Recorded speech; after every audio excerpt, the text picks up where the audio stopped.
এটা আত্মবিশ্বাস কোথা থেকে আসে এটা কিন্তু হুমায়ুন একটা পাগল। ফলে বাংলার মানুষ এই ধর্মের কালোবাজারিগুলোকে বিশ্বাস করে না। আমরা মসজিদকে ভালোবাসি, একটা ছাড়া 5টা 10টা 20টা হোক। আর হুমায়ুন দেখুন, তার একটা সিট সে নিজে আছে, তা আবার তৃণমূল কংগ্রেসের সিটে মানে প্রতীকে জিতে আছে। তার মুখে অন্তত এই ধরনের কথা মানায় না। আগে নিজের দলে 2-4টে সিট যেত, তারপরে বড় বড় কথা বললে অন্তত মানুষ শুনবে। মানুষ এগুলো পাগল বলে মনে করে। এটা পাগলামি ছাড়া অন্য কিছু না। প্রতিকুর রহমান অভিষেক বন্দ্যোপাধ্যায়ের বিরুদ্ধে ক্যান্ডিডেট হয়েছিল ডায়মন্ড হারবারে। অভিষেক বন্দ্যোপাধ্যায়, মমতা বন্দ্যোপাধ্যায় যদি প্রতিকুর রহমানকে নেয়, আমাদের আপত্তির কোনো জায়গা নেই। তো বলে প্রতিকুরকে কেন, কাল যদি শুভেন্দুকে দলে নেয় সেটাকেও আমাদের মেনে নিতে হবে। আমরা একজন শৃঙ্খলা পরায়ণ কর্মী বলে আমরা নিজেরা মনে করি। নমস্কার, ওঙ্কার বাংলায় আপনাদের স্বাগত। আমি আপনাদের সঙ্গে বিশ্বজিৎ, আর এই মুহূর্তে আমার সঙ্গে রয়েছেন তৃণমূল বিধায়ক শওকত মোল্লা। দাদা, প্রথম ওঙ্কারে আপনাকে স্বাগত। নমস্কার। যুবসাথীর প্রকল্পের যে লাইনে ভাতার জন্য লাইন, বিজেপি বলছে, বিশেষ করে শুভেন্দু অধিকারী বলছেন ভোটটা কিন্তু ওরা বিজেপিতেই দেবে, যুবকরা নেবে যুবসাথী, কিন্তু ভোটটা বিজেপিকে দেবে। দেখুন, স্বপ্ন দেখা ভালো, তবে দিবা স্বপ্ন দেখা ভালো নয়। বাংলার মাননীয় মুখ্যমন্ত্রী মমতা বন্দ্যোপাধ্যায়, আমাদের দিদি, যে স্বপ্নের প্রকল্প যেটা বাংলার যুবসাথী, এটা আগামী দিনে একটা হিস্টোরি হবে। কারণ আমরা বিভিন্ন ক্যাম্পগুলোতে যাচ্ছি, যুব সমাজে যে স্বতঃস্ফূর্ততা এবং তাদের মুখের কথাবার্তা শুনলে মনে হয় যে আগামী দিনে বাংলার ইতিহাসে একটা নূতন অধ্যায় রচিত হতে চলেছে।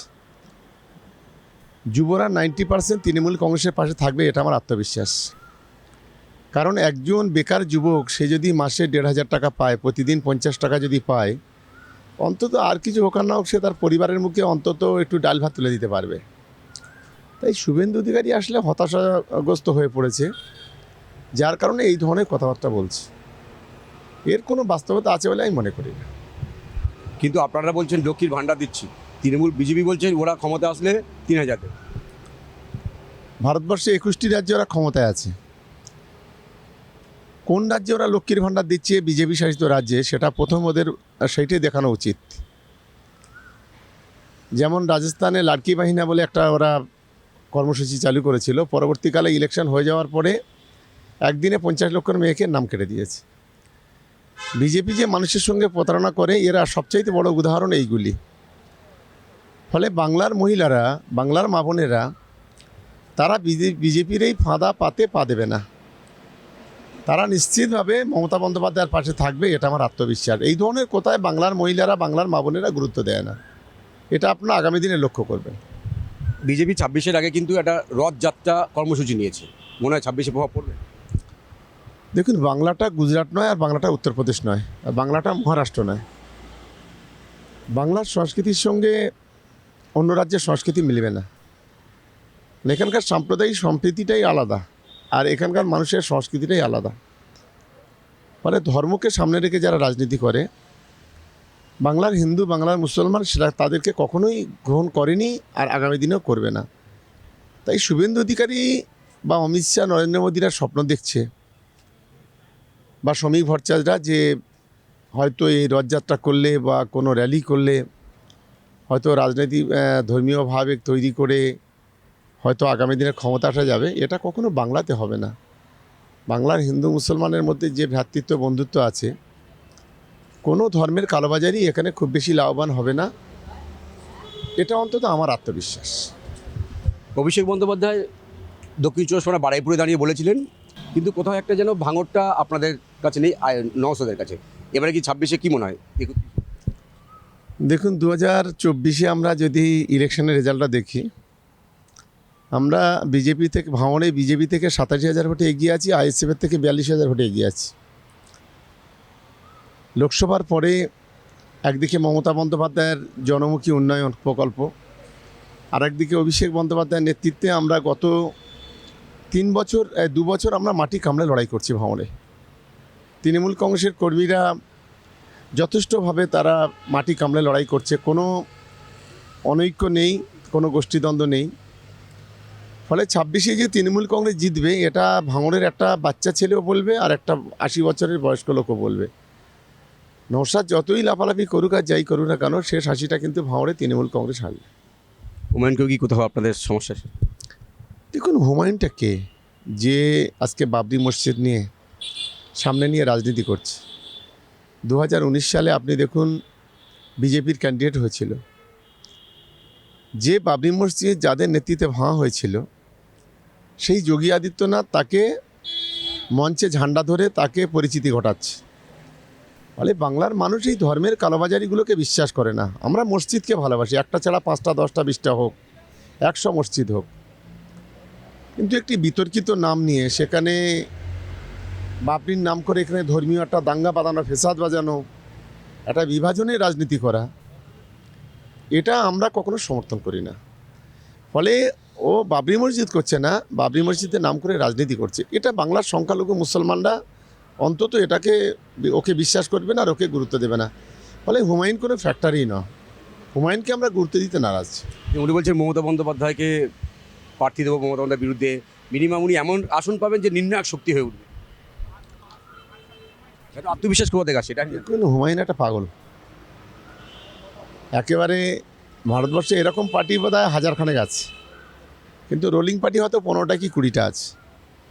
তাই এরা যখন বাজার ইলেকশন যখন আসবে তখন এদের কথাবার্তা তো আকাশছোঁয়া থাকেই।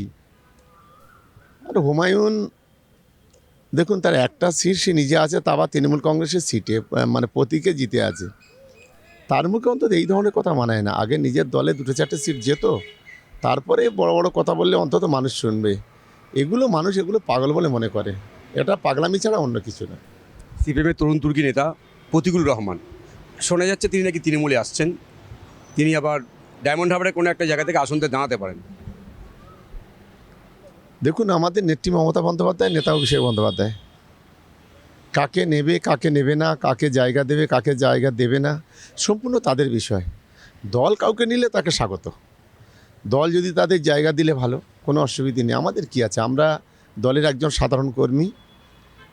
আমরা দলকে শক্তিশালী করার প্রশ্নে আমাদের একদিকে আমরা যতটা পারি হার্ডওয়ার্ক করি, সব ধরনের সহযোগিতা দলের পাশে আছি। দলকে শক্তিশালী করার প্রশ্নে বা দলের সিদ্ধান্ত মানার জন্য আমাদের কোথাও কোনো ঘাটতি নেই। প্রতিকুর রহমান অভিষেক বন্দ্যোপাধ্যায়ের বিরুদ্ধে ক্যান্ডিডেট হয়েছিল ডায়মন্ড হারবারে। অভিষেক বন্দ্যোপাধ্যায়, মমতা বন্দ্যোপাধ্যায় যদি প্রতিকুর রহমানকে নেয়, আমাদের আপত্তির কোনো জায়গা নেই। তো আমাদের দলের শেষ কথা দুজন, মমতা বন্দ্যোপাধ্যায়, অভিষেক বন্দ্যোপাধ্যায়। বলে প্রতিকুরকে কেন, কাল যদি শুভেন্দুকে দলে নেয় সেটাকেও আমাদের মেনে নিতে হবে। আমরা একজন শৃঙ্খলা পরায়ণ কর্মী বলে আমরা নিজেরা মনে করি। একদম শেষ দাদা আপনার কাছে, 26-এ কী ফল আশা করি? দেখুন, 26-এ 2021-এ যে লড়াই ছিল, 26-এ লড়াইটা অতটা কঠিন হবে না আমরা মনে করছি। 21-এ তৃণমূল কংগ্রেসের বিরুদ্ধে সাঁড়াশি আক্রমণ হয়েছিল। একদিকে দলের নেতা মন্ত্রী শুভেন্দু অধিকারীর মতো গাদ্দাররা দল থেকে বেরিয়ে গেছিল, অনেক বিধায়ক মন্ত্রীদের নিয়ে। জেলা সভাধিপতি, সমিতি সভাপতি, দলের সভাপতি প্রায় 265 থেকে 67 জনকে নিয়ে বেরিয়ে গেছিল। আর একদিকে CBI, ED, income tax, NIA বিভিন্নভাবে সাঁড়াশি আক্রমণ করেছিল। সেন্ট্রাল ইলেকশন কমিশন থেকে শুরু করে অবজারভার, মাল্টি অবজারভার, রাজ্য পুলিশের একটা অংশ সেদিন তৃণমূল কংগ্রেসের বিরোধী ছিল। কারণ তারা ভেবেছিল হয়তো তৃণমূল কংগ্রেস আর ক্ষমতায় আসতে পারবে না, কারণ 2019-এর রেজাল্ট কিন্তু সেই কথাই বলছিল। মমতা বন্দ্যোপাধ্যায় নিজে আক্রান্ত হয়েছিলেন, আহত হয়েছিলেন, হুইল চেয়ারে চেপে সারা বাংলা ঘুরে বেরিয়েছিলেন। আর অভিষেক বন্দ্যোপাধ্যায় একটা বাচ্চা ছেলে, সারা বাংলায় এ প্রান্ত থেকে ও প্রান্ত চষে বেরিয়েছিলেন। বাংলার মানুষ সেই কঠিন লড়াইয়ে মমতা বন্দ্যোপাধ্যায়, অভিষেক বন্দ্যোপাধ্যায়ের পাশে ছিলেন। ফলে এবারেও বাংলার মানুষ মমতা বন্দ্যোপাধ্যায়ের পাশে থাকবেন, অভিষেক বন্দ্যোপাধ্যায়ের পাশে থাকবেন। এবারে 213 নয়, আমরা চাই 240-এর বেশি সিট তৃণমূল কংগ্রেস জিতুক এবং জিতবে। কারণ আমাদের আত্মবিশ্বাস যে উত্তরবঙ্গে একটা সময় 19 সালের পরে আমাদের পায়ের তলা জমি ছিল না, সেই উত্তরবঙ্গেও আমরা গত লোকসভাতে ভালো রেজাল্ট করেছি এবং আমাদের আত্মবিশ্বাস আগামী বিধানসভায় বাংলার মহিলা সমাজ, তরুণ সমাজ, যুব সমাজ এবং বিশেষ করে যারা ভূমিহীন কৃষক বা যারা এমনি সাধারণ কৃষক বা শ্রমিক, তারা মমতা বন্দ্যোপাধ্যায়ের পাশে থাকবে। এসআইআর কি কোনো প্রভাব পড়বে? দেখুন, এসআইআর নিয়ে জ্ঞানেশ কুমার যে চক্রান্ত, মানে আমি কালকে দেখছি সমস্ত হিয়ারিং হয়ে যাওয়ার পর এক একটা বিধানসভায় 20 থেকে 30 হাজার করে নাম ফের ব্যাক করে চলে এসছে। ও যে কোনোভাবে চেষ্টা করবে 1 কোটি 1.5 কোটি নাম কেটে দিতে। জ্ঞানেশ কুমার হচ্ছে একজন বিজেপির একটা পাপোষা গোলাম, একদম বিজেপির চামচা। ও নরেন্দ্র মোদী অমিত শাহকে খুশি করার জন্য হয়তো দেখবেন ওর রিটায়ারমেন্টের পরে কোনো একটা রাজ্যসভার সাংসদও হয়ে গেছে বা কোথাও একটা রাজ্যপালও হয়ে গেছে। ও প্রভুকে খুশি করার চেষ্টা করছে, কিন্তু খুব বেশি লাভ হবে না।